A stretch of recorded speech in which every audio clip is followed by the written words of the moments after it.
Good evening, everyone, and welcome to our 5th annual Global Peace and Health Concert. Let me introduce myself. I am Dr. Brita Lundberg, an infectious disease physician and internist, and chair of the board at Greater Boston Physicians for Social Responsibility. GBPSR was founded in 1961, the first chapter of what is now PSR National, with some 23,000 members in 24 chapters across the country. I'm thrilled to be sharing the microphone again this year with Dr. Ruth Mitchell, my IPPNW colleague who joins us from Australia and who will be our co-moderator for this evening's event. Thank you, Brita, and greetings to everyone. What a joy and a privilege it is for me to be here amongst so many kindred spirits in the United States and around the globe. I'm joining you from unceded, sovereign Gadigal and Bidjigal land, where I work as a pediatric neurosurgeon at Sydney Children's Hospital and serve as chair of the board of IPPNW, the International Physicians for the Prevention of Nuclear War, which was founded in 1980, also in Boston, by many of the same wonderful physicians who started PSR. Today, IPPNW is a global federation of national medical organizations in nearly 60 countries, including PSR, our partner affiliate. So to begin, we'd like to give a brief sketch of tonight's program just to orient you. First, we'll hear from our Global Peace and Health Award honorees, Doctors Alan Robock, Lili Xia, and Professor Brian Toon, who have been on the leading edge of sobering research on the devastating potential impacts of nuclear war on the global climate.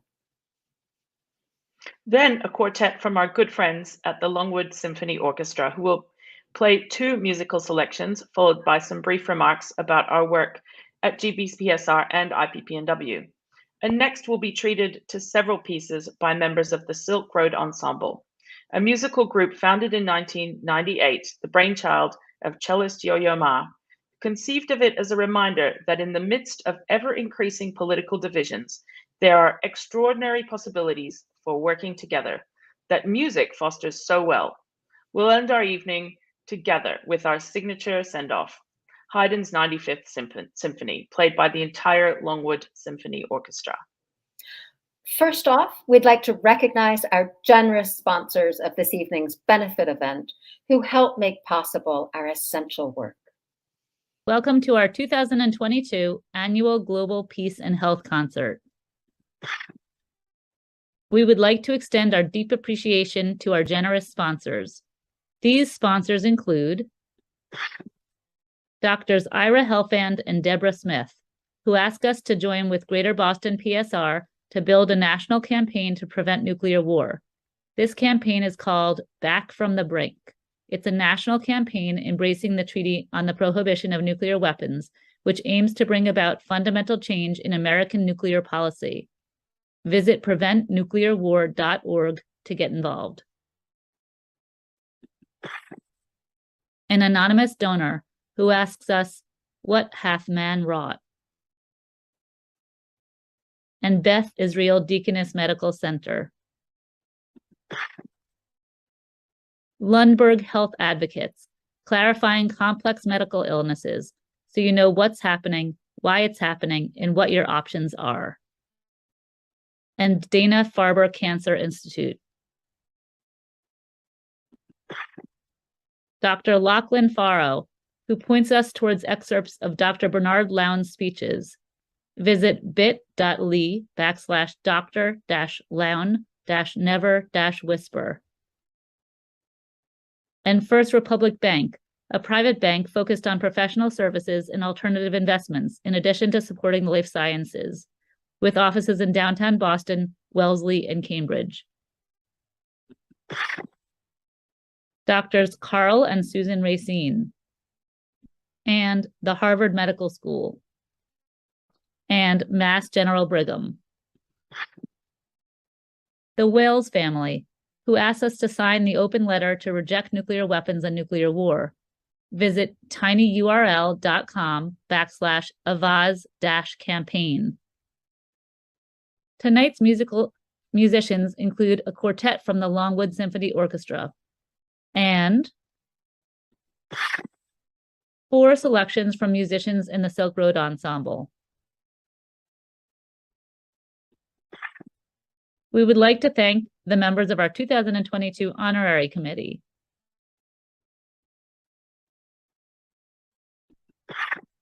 In addition to the previous sponsors listed at the symphony, concerto, and sonata levels, we would also like to thank our prelude level sponsors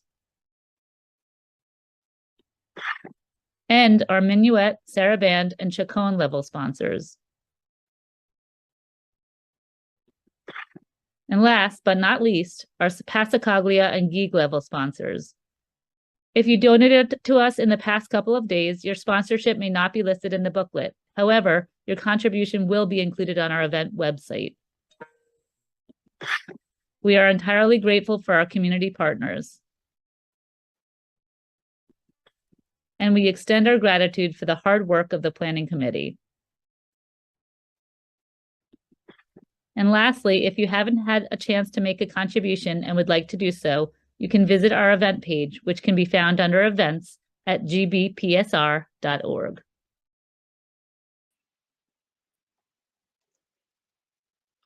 Indeed, we are profoundly grateful to the many individuals, area hospitals, and institutions for their support and the faith and trust that their financial sponsorship represents.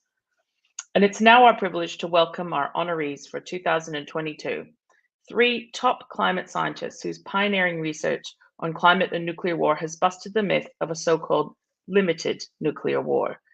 Thought of by war planners as a controlled use of nuclear weapons.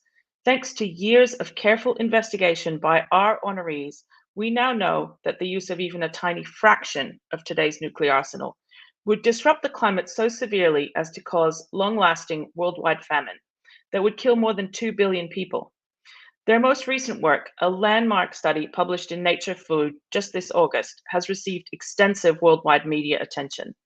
This scientific understanding has been central to our humanitarian campaign to stigmatize nuclear weapons and to ban and eliminate them under the 2017 United Nations Treaty on the Prohibition of Nuclear Weapons, the TPNW. Given the escalating nuclear tensions in Ukraine, security experts warn that we're one miscalculation away from a nuclear Armageddon. And the man-made climate disasters, each eclipsing the one previous in devastation and severity. The fact that we honor 3 scientists who work at the intersection of climate and nuclear weapons is fitting. So Alan, Lili, Brian, thank you so much for joining us tonight. We are thrilled to have you.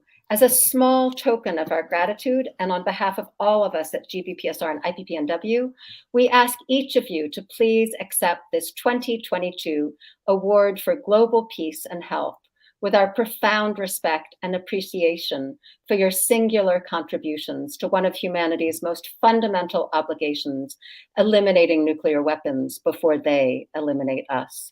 And here are the plaques. This is the one disadvantage, or perhaps several, of virtual meetings, but here are your plaques.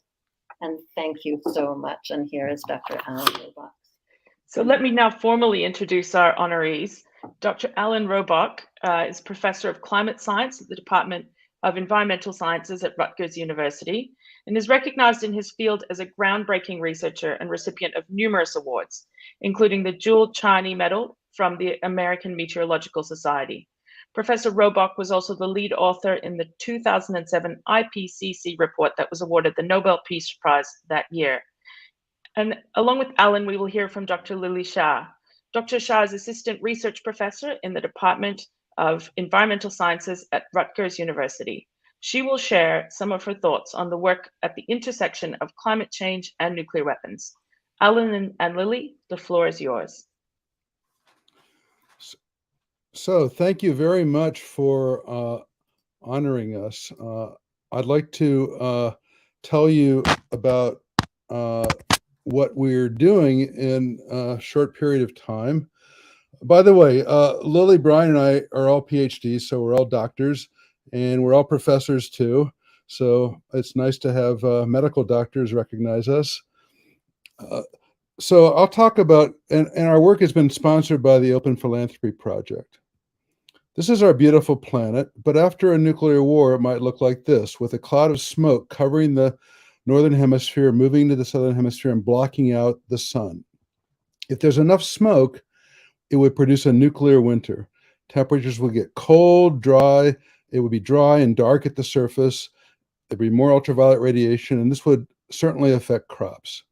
Temperatures would get below freezing even in the summertime. We've known this for decades already, but we wanted to ask the question, so what? How will that affect us? How many people might die from this? Now, on the left is a picture of the mushroom cloud of the bomb dropped on Hiroshima. And on the right is what we call a pyrocumulonimbus smoke cloud. It's a thunderstorm that was produced by the fire that burned that was started by the atomic bomb. It has thousands of times more energy than the initial atomic bomb, and it pumps smoke up into the upper atmosphere. This is what causes the climate change. So we asked the question, what if India and Pakistan had a nuclear war? These are two new nuclear states, imagining a skirmish in Kashmir. And when we started doing that part of the work 15 years ago, we thought that was the place most likely to have a nuclear war. And we calculated different scenarios. How many bombs would they use? What would be the yield, the explosive power, and how much smoke would they produce? And we used the units of teragram, which is 1 million tons. So India and Pakistan could produce different amounts of smoke depending on how many bombs they used. US and Russia could produce 150 teragrams of smoke. Here's a movie of where the smoke would go for a very small 5 teragram war between India and Pakistan. On the left is a graph of the atmosphere. The solid line here is the tropopause. We live down here where there's rain. Up here in the stratosphere, there is no rain, and the smoke would be heated by the sun, lofted up, blown around the world, and last for many years, and that would block out the sun. War between the US and Russia would produce much thicker clouds of smoke. So we looked at what would happen for a war between US and Russia, and this is how the surface temperature would change a year later in degrees Celsius. There would be huge amounts of cooling. And we looked at a couple places where there are agriculture, Iowa and Ukraine. This is what we did 15 years ago. And here's a graph of how the surface temperature would change in those places. So the black line is the normal minimum temperature. In the summer, it gets warm, 25 Celsius, 70 or 80 Fahrenheit, below freezing in the winter. But after a nuclear war, in the Ukraine, temperatures would plummet below freezing and stay below freezing for several years. Clearly, you couldn't grow crops there. In Iowa, the same thing would happen. And the question is, how much would this affect food? How would this affect us? And that's what our recent work is. We looked at the global average temperature that would change for these different scenarios. And for the India-Pakistan ones, you could get between 1 and 5 degrees Celsius cooling for 5 years. 5 degrees Celsius or Kelvin is what happened during the last ice age with mile-thick ice sheets covering North America. US and Russia would produce twice as much cooling. So I'll let Lili Xia take it from here. Thank you, Alan. I'm Lili Xia from Rutgers University. Thank you for inviting me to join this concert and share our new findings on nuclear winter. I started to work on this 12 years ago, in the year of 2010, when I just joined Alan's group for my PhD degree. He introduced me to the research of nuclear winter. I was shocked. That was the first time I realized a regional nuclear war could have a long-term global impact.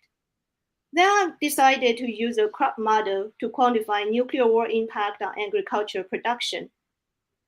In the spring of 2011, during a geoengineering meeting, I met Brian.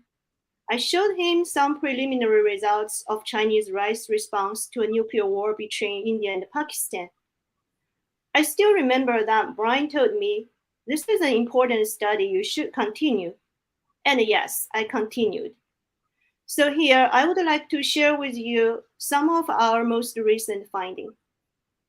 This August, we published our paper on nature food, global food insecurity and famine from reduced crop, marine fishery, and livestock production due to climate disruption from nuclear war soot injection. This is a 2-year effort of a large group of people with a wide range of expertise. You can find the paper in the August of Nature Food. As Alan mentioned, the world would be cold, dry, and dark after nuclear war. obviously agriculture would be damaged, and this disruption would continue for years. Without sufficient agriculture and pasture, livestock production would be damaged as well. We have done the food system analysis country by country, and also we have calculated population without food at the national level. Next, Alan. The map you are seeing now is the percentage of people starving with the regional nuclear war between India and Pakistan. Different colors represent different percentages. Red and brown colors indicate large percentage of population without food, and green means less people starving. Nations in Northern Hemisphere suffer more, especially over the high latitude regions, such as Canada. A regional nuclear war between India and Pakistan would put more than 95% of Canadian population in danger. And in Russia, only less than 25% population would survive. Now let's look at a full-scale nuclear war between Russia, NATO, and the US. Next, please, Alan. This is the same. This is the same color scale as the previous one. Over Russia, China, Canada, and the US, only less than 5% population would have food supply and possibly survive. Over Southern Hemisphere, the situation is slightly better. There are a couple of countries showing green. For example, in Australia, the temperature reduction is much less, around 5 degrees in the second year after a full-scale nuclear war. Therefore, the main crop in Australia, wheat, shows production increase. You also see some greens over South America. For example, in Argentina, a large percentage of population would survive because Argentina exports crops and livestock a lot. In our study, when we turned off the international trade, available food calorie in Argentina would increase more than 3 times. Therefore, even with crop reduction from the climate change of a nuclear war, Argentina would still have enough food to feed the majority of its population. You may also notice that Iceland is the only green nation over high latitude Northern Hemisphere. In our study, marine fishery in Iceland would provide enough food in that country when the international trade is off. But this result may change if we consider the sea ice expansion after nuclear war. With those country level data, we added them up. And here, next slide, please, Alan. The table shows the global population killed under different nuclear war scenarios. Pseudo injections of 16 telegram and 37 telegram are for a nuclear war between India and Pakistan with different weapons used. And the pseudo injection of 150 telegram is for a nuclear war between Russia, NATO, and the US. The second last column shows the direct fatality. It increased along with the weapon yield and the number increase. But the direct fatality is much less than the number of people without food. Even with 215 weapons, 1 to 2 billion people can die from starvation, and more than 5 billion people die from a Russian, NATO, and US war. So with those terrifying and sad results, I hope our study can help reducing the number of nuclear weapons. And I hope our next generation can live in a world without worrying nuclear war. Thank you. So I just wanted to end by telling you what Beatrice Finn said when she accepted the Nobel Peace Prize 5 years ago, partly because of the work that we've done. She said the story of nuclear weapons will have an ending, and it's up to us what that ending will be. Will it be the end of nuclear weapons, or will it be the end of us? One of these things will happen. The only rational course of action is to cease living under the conditions where our mutual destruction is only one impulsive tantrum away. So I hope we learn from this to keep our planet looking beautiful like this for many, many years to come. And if you want more information about our work, you can go to my website, or just look up my name on Google, and all the paper, this paper or PowerPoint is all available. Thanks very much.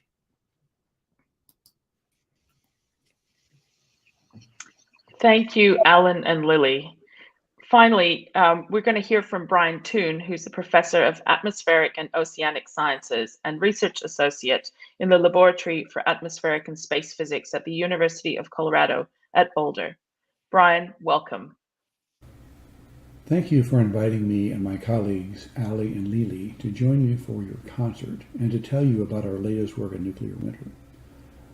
Your invitation took me back almost 40 years to the mid-1980s. In some ways, it was the best of times.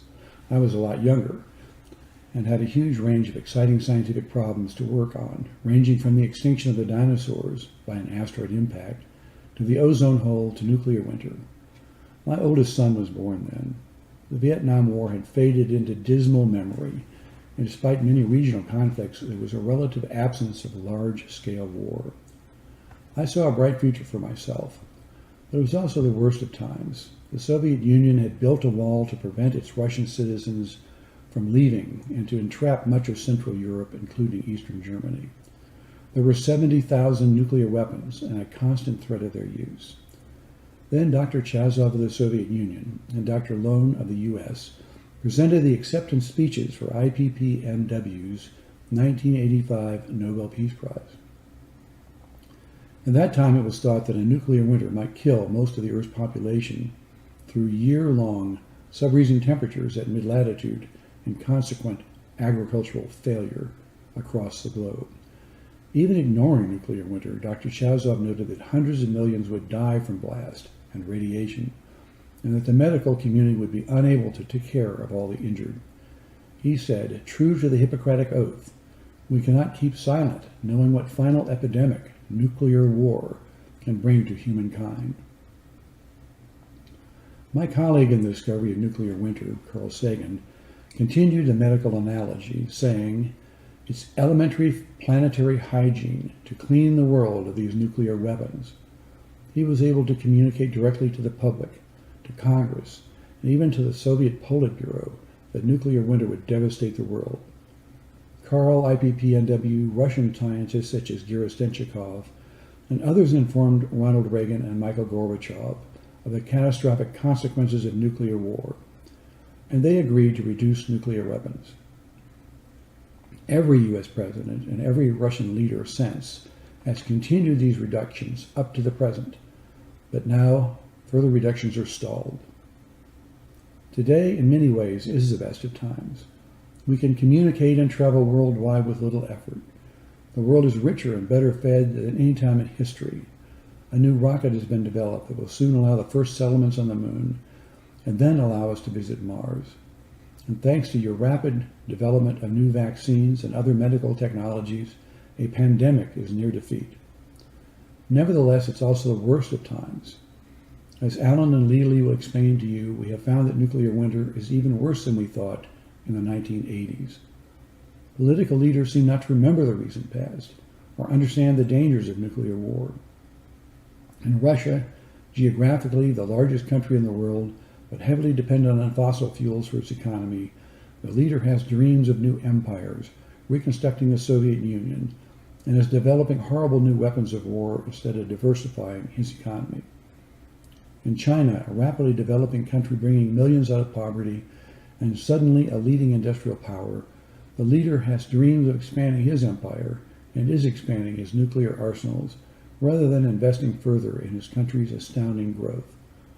India and Pakistan cannot resolve their differences over Kashmir and are rapidly building up their arsenals, likely to soon be just behind the US and Russia in the number of their nuclear weapons. Wouldn't those funds be better spent on other things? North Korea, Iran, and probably others are developing new nuclear arsenals. Yet North Korea is a failed state with a starving population. Couldn't it spend its resources in better ways? And the U.S. is equally part of the problem. Given hundreds of billions or even $1 trillion in the Obama administration to refurbish the nuclear arsenal, the U.S. is also developing new capabilities. What a waste of money for weapons that can never be used and will just rot in the ground. Why don't we pay for improved health care or more accessible education instead? New weapons are shortening the warning times between launch and detonation. We may soon face a situation in which warning times, already only tens of minutes, will be so short that artificial intelligence will be used to detect an attack and decide if we go to war. I don't know about you, but my computer, which has been tested by millions of users, still fails on a regular basis. I hope it is never used to decide the fate of humanity. Perhaps the time is not quite right for new treaties because of the war in Ukraine, but it soon will be. Hopefully IPPNW will be ready to again inform the world of the dangers we face and to encourage political leaders to begin again to reduce nuclear arsenals, to stop the development of even more horrible instruments of destruction, to remove weapons from alert status, and to solve disputes without resort to war. Thank you. Thank you, Alan, Lili, and Brian, for your insights. We are enormously grateful for your work, and thank you again for joining us tonight. That is very sobering data, and I hope that it spurs both politicians and the people of countries around the world to change our thinking on this topic. And now we will begin our musical program this evening with a quartet drawn from this Longwood Symphony, an orchestra made up of volunteer musicians, mostly from Boston's medical community. Bridget Borzo, Executive Director of the LSO, will give us a brief introduction. Good evening. I'm Bridget Borzo, the Executive Director of Longwood Symphony, the orchestra of Boston's healthcare community. We've now been partnering with IPPNW and GBPSR for over 5 years, and we are so thrilled to be a part of their event this evening and help support their mission to prevent nuclear war. I will let the musicians introduce themselves, along with what they'll be performing for you tonight, and thank you again for supporting IPPNW and GBPSR. We're musicians of the Longwood Symphony, the orchestra of Boston's healthcare community. We'll be playing Bach Air in D major and Beethoven Opus 18, number 1.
Thank you, LSO, for that exquisite performance, and a special thanks to Bridget for all that you do to build a fellowship of care among the Boston medical community and the work of so many important community organizations. We're incredibly grateful for our enduring special partnership with the Longwood Symphony Orchestra and its important Healing Art of Music program. And now we will hear from Dr. Mira El-Hagrassi, neurologist at UMass Chan Medical School, an active GBPSR board member, who will give an overview of our ongoing work to eliminate nuclear weapons. Mirette. Hi, everyone. Thank you all for joining us here this evening. I first heard of GBPSR and IPPNW at a Harvard talk for Nobel laureates when Dr. Ira Helfand, in just a few minutes, gave an astounding and alarming summary of the risks we all face from the twin existential threats of nuclear war and climate crisis. I got involved with GBPSR because the least we can do is prevent our planet from being destroyed by our own hands. Seems like a very low bar to set, and yet the path we're going down basically is a certain road to human-induced planetary devastation. We're not even talking about thousands of years in the future. We're talking about an acute risk of billions of deaths and the collapse of civilization. We're talking about the return to prehistoric, even Paleolithic times and climes within our own lifetimes. That would result from even regional nuclear strikes anywhere. And what do we do with our medical training in that context? As we speak, many nuclear arsenals are still on hair trigger alert and can be launched within minutes. For example, in the US, where a president can somehow be blocked from Twitter, but not from the nuclear trigger. Even worse, Russia's perimeter system just assumes that any major nuclear explosion in Moscow comes from the US and would automatically launch a nuclear strike back, not even bothering with human input. For all we know, such automated vengeance systems could exist in other nuclear states, and even an accident could lead to a domino effect ending human civilization. So tell me, what stops natural disasters from happening around existing nuclear weapon sites and paralyzing the people trying to secure them? What stops desperate leaders from threatening to use them to save face or win wars? At GBPSR, we've been pushing for support of Back from the Brink, calling the US to be a global leader in preventing nuclear war, and resolutions have already passed in 18 Massachusetts towns. We're working with our national counterparts on pushing Back from the Brink resolutions nationally. Our goal is to put nuclear disarmament front and center of US national security policy, with House Resolution 1185 to embrace the goals and provisions of the Treaty on the Prohibition of Nuclear Weapons. This resolution calls for all 5 of Back from the Brink's policy points and explicitly calls on the US president to embrace the goals and provisions of the UN Treaty on the Prohibition of Nuclear Weapons, our best pathway to eliminate nuclear weapons worldwide. This treaty entered into force a year before Russia invaded Ukraine, spiking the risk of nuclear strikes between Russia and NATO and of accidents around the Zaporizhzhia nuclear plant, not very far from Chernobyl. We can't afford to waste time. Call your representatives and help us get these resolutions passed. Sign the petition demanding that NATO and Russia pledge not to use nuclear weapons in the war on Ukraine. Demand your retirement funds be divested from nuclear weapons. We must pressure governments everywhere to eliminate nuclear weapons forever. There is no cure for the cancer of nuclear weapons. As long as they exist, they will spread and they will destroy life as we know it. Prevention is our only option. Thank you.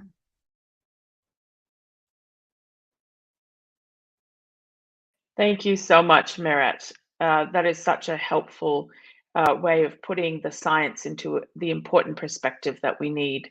And we will now hear from Dr. Gaurav Basu about his work to raise public awareness of the climate crisis. Dr. Basu sits on the board of PSR National and is the founding co-director of the Cambridge Health Alliance's Center for Health Equity Education and Advocacy. He's also an instructor at Harvard Medical School's Department of Global Health and Social Medicine. Welcome, Gaurav. Good evening. It's a pleasure to join you tonight for this evening of celebration and community and music. It's evenings like this that give us an opportunity to take stock, to find fulfillment through our shared vision and purpose. So on this crisp autumn evening, we find ourselves immersed in a convergence of crises: wars, pandemics, a deterioration of our democracy, and a planet in peril. I have no doubt that generations from now, people will look back at this time and ask, what did the people of 2022 define as the work of their time? And how do they respond to this moment in history? There are, of course, great reasons for deep concern, whether our collective body is up to the challenge. But my work in global health has taught me that throughout all of human history, there has been an extraordinary series of extraordinary challenges. And in the midst of those great stakes, so many have faced, generation after generation, people have shown up with the resolve to make something different and better. In the face of great uncertainty that we face today, we too can create a world in which we better take care of each other and our planet, a world in which we find peace.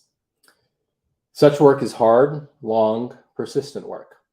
To face the challenges and uncertainty of this time requires us to have imagination and courage, community, and faith. But I have come to believe that this is the only way forward, to do that deep work, to see the ways in which these crises we face originate from the same sources of greed and corruption, oppression, and injustice. It is this place where we can find our deep work take root, where the foundations of a good, decent, compassionate, healthy, vibrant, flourishing planet and human society can take root. It is this place where the road to peace belongs. Greater Boston PSR's work is an example of such work. They have rightly put a spotlight on air pollution, a toxic and dirty plight on our world. We know that 1 out of 5 premature deaths worldwide are due to air pollution. A staggering 8 million people die every year because of the deleterious harms of air pollution. Here in the Commonwealth, the Greater Boston PSR's Phil Landrigan's work has shown that in this Commonwealth by itself, 2,800 people die every year. And yet we can face this truth with not paralysis, but action and solutions. Greater Boston PSR has been a leader in advocating against the biomass incinerator in Springfield, which was just vetoed. The research of leaders like Andy Krasner have literally changed the path forward in advocating for the end of gas stoves that endanger the health of our children in our homes. Greater Boston PSR has brought the voice of health equity to the forefront of climate and environmental justice. And let's remember, we are in the midst of an energy revolution. Never before has clean energy been so cheap or plentiful. Never before has there been so much climate policy. And never before has there been so many people concerned and activated to protect our planet. The passage of the Inflation Reduction Act and the Massachusetts Roadmap Bill ushers in a new era of ramping down our emissions. I am confident we have everything we need to act with urgency and ambition to meet our commitments to the Paris Agreement. And yet, given the scale of the work that is ahead of us, we know this must be only the beginning, that we have failed too many times to not rush forward, to race forward, that we must find the imagination, the courage, the community, and faith that in our time, we can bend the arc of history to create something that is altogether new and beautiful, with peace and justice our North Star. I hope you have a wonderful evening, and congrats to the awards winners. Thank you, Gaurav, for that inspiring presentation. We're incredibly grateful for the work you do to raise awareness around and solutions to the climate crisis, and specifically to one of its most important drivers, air pollution due to the burning of fossil fuels. We do have everything we need to meet the commitments of the Paris Agreement, and it is mostly a question of imagination and commitment. It's now my pleasure to introduce the Silkroad Ensemble, a group started by Yo-Yo Ma in 1998. You'll see that the musicians use various instruments from the Silk Road region, including a pipa, a Chinese short-necked plucked flute, a duduk, an Armenian double reed woodwind, and a shakuhachi, a Japanese bamboo flute. Through their music, they hope to give voice to the music of many cultures, with the hope that in doing so, they'll connect people and stories from around the world. I'll now give the microphone to Mr. Kaoru Watanabe, composer and instrumentalist for the Silkroad Ensemble, who will share a few words about the musical pieces they'll be performing tonight. Take it away, Kaoru. Hello, my name is Kaoru Watanabe, a performer and composer with the Silkroad Ensemble. We are a collective of artists representing dozens of nationalities and artistic traditions, demonstrating how great beauty can emerge from great difference. Tonight, we are thrilled to present 4 pieces for you: Flow by Wu Man and Ko Umezaki, Build a House and Calling Me Home, both by Rhiannon Giddens, and Ekla Cholo Re by Sandeep Das. Thank you to Greater Boston Physicians for Social Responsibility and the International Physicians for the Prevention of Nuclear War for the honor of inviting Silkroad to be a part of your annual Global Health and Peace Awards. Please enjoy.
traveled far and wide, far and wide, far and wide. So then I traveled far and wide until I found a home.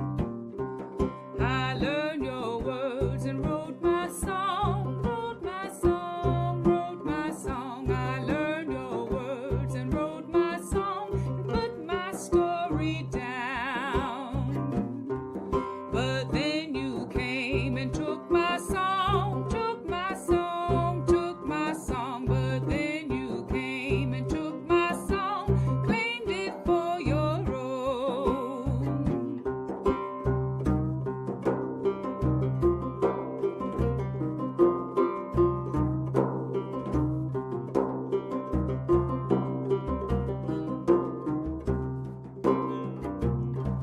I took my bucket, lowered it down, lowered it down, lowered it down. I took my bucket, lowered it down. The well will never run dry.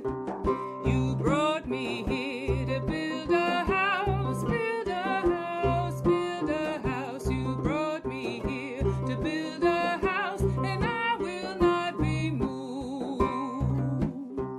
No, I shall not be moved. No, I shall not be, I shall not be, I shall not be moved.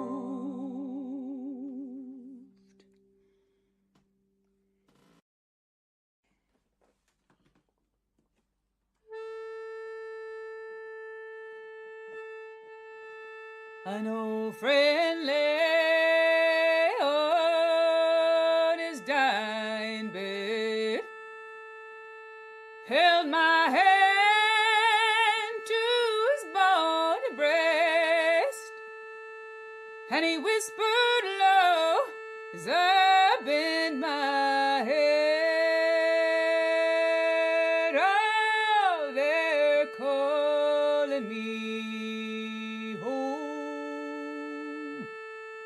They're calling me home.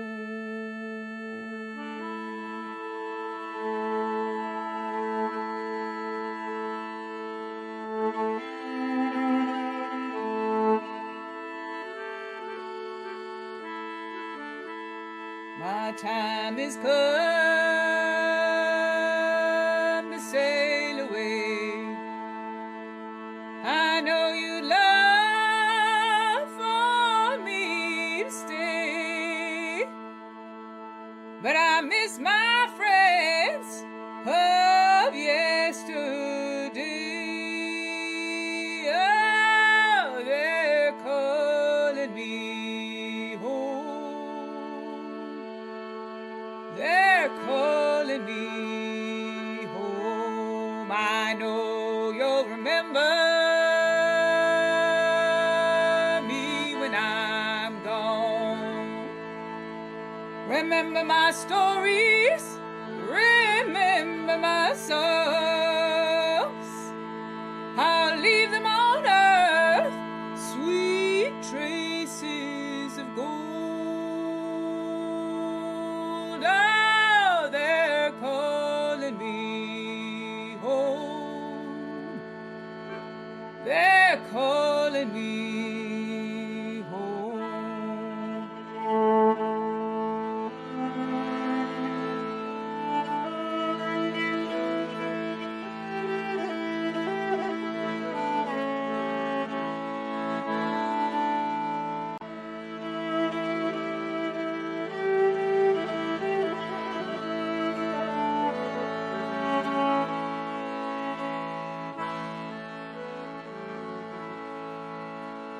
So friends gather round and bid me goodbye.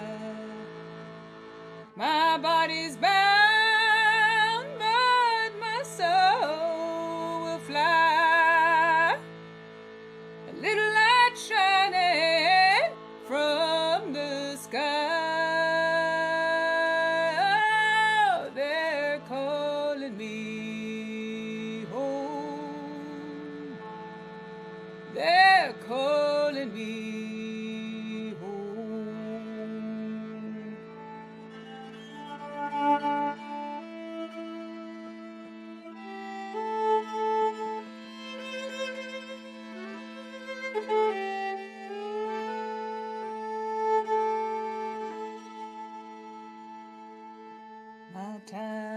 is come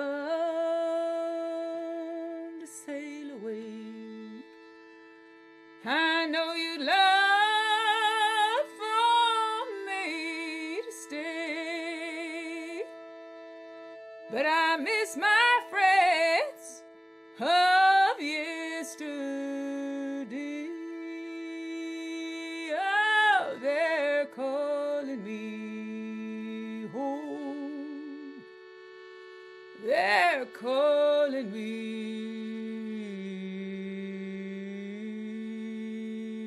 home.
Wow. A heartfelt thanks to the musicians from the Silkroad for sharing their joyful and thought-provoking music with us this evening. We've heard from so many voices tonight, voices from around the world, with messages and chromatic scales and half-note scales that may be unfamiliar to the ear. The names of the musical selections might also describe our work. Build a House, one of the songs you just heard, was as it was titled, or perhaps after the devastating floods, fires, and hurricanes of 2022, maybe it should better be called Rebuild Our House. And the haunting Éclat coloré exhorts us to persevere on our journey, despite what often may seem like overwhelming odds against our success. I love one of the verses that says, to hold up the light when the night is troubled with storm. That is what we do. So this music, whether of Bach, Beethoven, or Silkroad, strikes a note of hope. It's an important counter-narrative, I think, to the received idea that we hear daily in the news, that we're doomed to suffer a state of fear and uncertainty that then fosters a permanent state of war that in turn justifies perpetual nuclear weapons development, and in parallel, a continued destruction of our planetary home that's leading to ever more powerful climate catastrophes. But we're not powerless. As physicians, Ruth and I are on a daily basis about saving lives. I would argue that the very existence of our groups, GBPSR and IPPNW, argues against this persuasive doomsday narrative.